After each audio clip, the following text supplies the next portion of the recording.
నమస్తే అమ్మా. నమస్కారం అమ్మా. అమ్మ ఇప్పుడు చాలామంది ఇల్లులు కడుతుంటారు. అంటే కట్టాలనుకుంటారు. అంటే సగం కన్‌స్ట్రక్షన్ అయిన తర్వాత మధ్యలో ఆగిపోతుంటది. ఒకవేళ కన్‌స్ట్రక్షన్ అయిపోయిన తర్వాత కూడా ఎవరైతే కట్టే వాళ్ళుంటారో వాళ్ళు కూడా ఆ ఇంట్లో ఉండరు. సో, అలాగా ముఖ్యంగా అలా జరగడానికి గల కారణాలేంటమ్మా? చాలా మంచి ప్రశ్న అడిగారండి. కొన్ని ఇళ్ళు శంకుస్థాపన చేస్తారు. ఆ శంకుస్థాపనతోనే ఆగిపోతాయి. అవును. కొన్ని ఇళ్ళు కొద్దిగా అంతెత్తిన ఫౌండేషన్ వేస్తారు. ఆ ఫౌండేషన్ దగ్గర ఆగిపోతాయి. కొన్ని ఇళ్ళు గుమ్మాలు పెట్టిన తర్వాత ఆగిపోతాయి. కొన్ని ఇళ్ళు స్లాబులు పడ్డ తర్వాత ఆగిపోతాయి. ఇక తర్వాత ఏమి వాళ్ళు నిర్మాణం చేయలేరు. అలాగే శిథిలం అయిపోయిన ఇళ్ళు నేను చాలా చూశాను. ఎందుకు మొదలు పెట్టారో ఎందుకు ఆపారో కూడా అది ప్రశ్నార్థకంగానే ఉంటుంది. తర్వాత ఏంటంటే అంతా అయ్యి గృహ నిర్మాణం మొత్తం అయిపోయి గృహప్రవేశం కూడా అయిన తర్వాత ఎవరైతే యజమాని తనకు ఆ ఇల్లు కావాలని ఎంత ఇష్టంతో కట్టుకున్నాడో వాళ్ళు కాపురం ఉండరు ఆ ఇంట్లో. కొన్ని చోట్ల అట్లా జరుగుతుంటుంది. కొన్ని చోట్ల ఏంటంటే పెద్దవాళ్ళు ఎవరన్నా ఉన్నారు, తాత ముత్తాతలు కానీ ఎవరైనా, వాళ్ళు తన కొడుకుల కోసం మనవాళ్ళ కోసం చక్కగా ఉండాలన్న ఉద్దేశంతో కడతారు ఇళ్ళు. గ్రామాల్లో కానీ సిటీలలో వాళ్ళు ఏ ఉద్దేశంతో కట్టారో ఆ ఉద్దేశం నెరవేరదు, వాళ్ళెవరూ ఉండరు. ఎవరికైనా ఒక్కొక్కసారి అద్దెకి ఇవ్వటం కూడా జరుగుతుంటుంది వాళ్ళు ఉండకుండా. కాబట్టి ఏదైనా సమస్య ఎవరైతే కట్టుకున్నారో వాళ్ళు ఆ గృహంలో ఉండకపోవటం కానీ, లేకపోతే కన్స్ట్రక్షన్ అనేది మీరన్నట్టు మధ్యలో ఆగిపోవటం కానీ ఇట్లాంటివన్నీ జరుగుతున్నాయి అని అంటే వాస్తుపరంగా వాస్తు ప్లానింగు కొలతల ప్రకారం లేకపోవటం, సరైన వాస్తు నిర్మాణంతో అది శంకుస్థాపన చేయకపోవటం, తర్వాత మంచి ముహూర్తం చూసుకుని శంకుస్థాపన చేయకపోవటం, ప్లానింగ్లోనే మంచి వాస్తు పండితుడిని చూసుకుని మీ నక్షత్రము, ఇంట్లో ఉన్న వాళ్ళ నక్షత్రాలు ఎవరైతే కుటుంబ సభ్యులు ఉంటారో వాళ్ళ నక్షత్రాలు తీసుకుని వాళ్ళకు అనుగుణంగా లెక్కలు కట్టి గణాంకాలు వేసి మీకు హౌస్ ప్లానింగ్ అనేది ఇవ్వటం జరుగుతుంది.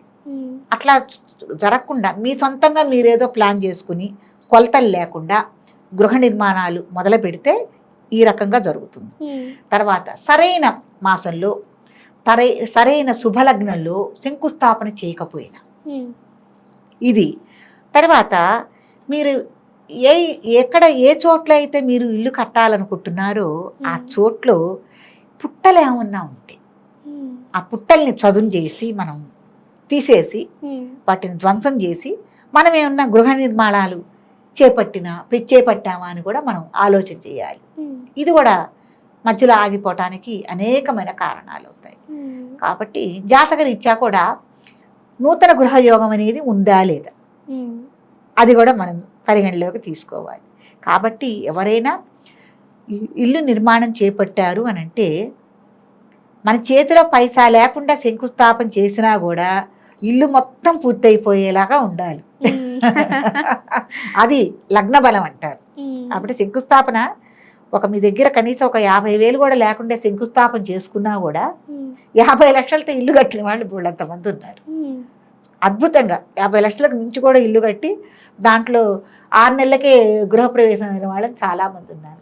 50 లక్షల క్యాష్ ఉండి గృహప్రవేశం చేసుకున్న వాళ్ళు కూడా ఇంటి నిర్మాణం చేయలేని వాళ్ళు కూడా చాలామంది ఉన్నారు. కాబట్టి మనం ఒక ఇల్లు ఆగిపోయింది అని అంటే ఇవన్నీ మనం పరిగణలోకి తీసుకోవాలి. కాబట్టి మీరు 1 కోటి రూపాయలతోనూ ఎంతో మీరు ఇల్లు కట్టాలనుకున్నప్పుడు సరైన వాస్తు మీకు పరిశీలన చేసి సరైన ప్లానింగ్ ఇచ్చే వాస్తు పండితుడిని ముందు ప్రథమంగా మీరు ఎన్నుకోవాలి.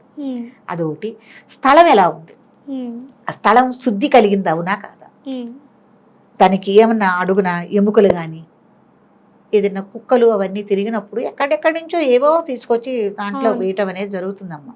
అట్లా ఎముకలు కానీ ఏమన్నా ఉన్నాయా, పుట్టలు ఉన్నాయా, వాస్తు ప్రకారంగా ప్లేసింగ్ అది ముఖం అనేది ఎటుంది, తూర్పు పడమరలు ఎటుంది, మనకి ఏ ఫేస్ అయితే మనకి కలిసి వస్తుంది మన జాతకానికి అనుగుణంగా ఇవన్నీ పరిశీలనలోకి తీసుకుని అప్పుడు మీరు ఇంటి నిర్మాణాలకు ముందుకు వస్తే చక్కగా అవి నెరవేరుతాయమ్మా.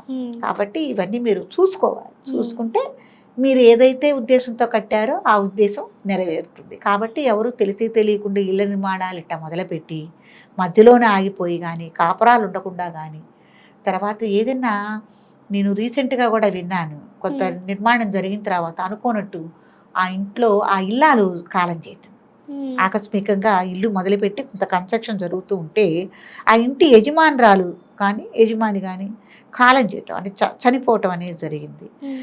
ఇట్లాంటివన్నీ జరగకుండా ఉండాలి అని అంటే మనం ఏదన్నా ఇవి కూడా నిందలే కదమ్మా, జరగకుండా ఉండాలి మంచిగా ఉండాలంటే తగు జాగ్రత్తలు తీసుకుని ఇళ్ళ నిర్మాణం చేసుకోవటం అనేది చాలా మంచి పద్ధతి అండి. తొందరపడి అనవసరంగా డబ్బులు పోగొట్టుకుని అన్ని వాస్తు కానీ ఏది మంచి చెడు చూసుకోకుండా దయచేసి చేసుకోవద్దు. అమ్మ కొంతమంది ఇప్పుడు మనం చెప్పినట్టు ఎవరైతే వాళ్ళు ఇల్లు కన్స్ట్రక్షన్ చేస్తారో వాళ్ళు ఉండడానికి కుదరదు. సో అంటే ఇలాంటి శాపనార్థాలు కానీ ఇలాంటివి కొన్ని వాళ్ళకి తగలడం వల్ల కూడా ఇలాంటివి ఉండడానికి జరగదు అన్నారు కదా. అవును. మరి ఎవరైతే ఇప్పుడు అదే ఇల్లు ఎవరికైనా రెంట్కి ఇచ్చారనుకో, అదే ఇల్లు వాళ్ళకి వచ్చి వస్తుంది కదమ్మా, వీళ్ళకి ఎందుకు వచ్చి రావట్లేదు? వాళ్ళకి వచ్చి వస్తుందంటే వాళ్ళ జన్మ నక్షత్రం రీత్యా వాళ్ళకి ఆ వాస్తు ప్లానింగ్ వాళ్ళకి అనుగుణంగా ఉందేమో. అద్దెళ్లలో కూడా అవకతవకలు ఉంటే వాళ్ళు కూడా ఇబ్బందులు పడ్డ రోజులు ఉంటాయి. అద్దెలకు వచ్చిన వాళ్ళకి కూడా వర్తించదని నేను అన్నాను. కాబట్టి వాళ్ళకి ఆ జాతక బలంగా వాళ్ళకి సెట్ అయింది ఆ ఇల్లు, కాబట్టి వాళ్ళకి అదృష్టం బాగు. ఓకే, అదే వాళ్ళ జాతకంలో అదే ఇల్లు అచ్చొచ్చిన ఇల్లు కొనుగోలు చేసుకోవాలంటే వాళ్ళ జాతకంలో ఉంటేనే అలా జరుగుతుందా అమ్మా? అవునవును, లేకపోతే ఎట్లా జరుగుతుంది? గృహవాస్తు యోగం ఉండాలి. ఇప్పుడు విదేశాలు వెళ్ళాలి, విదేశీయానం మన జాతకంలో రాసిపెట్టి ఉండాలి. లేకపోతే ఈ విదేశీయానం నువ్వు ఎన్నిసార్లు చేసుకున్నా కూడా విదేశీయానం కొనసాగదు. విదేశీయానం గృహం మనకి సొంత గృహం అనేది అట్లాగే సొంతంగా పొలం ఏదైనా కూడా మనకి ఏర్పడాలి. అట్లాగే ఒంటి మీద బంగారం కానీ ఏదైనా చిరాస్తులు కానీ జాతకరీత్యా రాసిపెట్టి ఉండాలి. ఉంటేనే మనకి అవి అలవడతాయి. సంతానం కూడా అంత దాకా దీనికి పిల్లలు కూడా మనకి ఇప్పుడు మనకి జాతకరీత్యా పిల్లలు అనేవాళ్ళు మనకి రాసిపెట్టి ఉండాలి. ఉంటేనే మనకి సంతాన యోగ్యత అనేది జరుగుతుంది. ఇవన్నీ యోగ్యతలు, సుకృత. చాలా చక్కగా చెప్పారమ్మా. Thank you so much.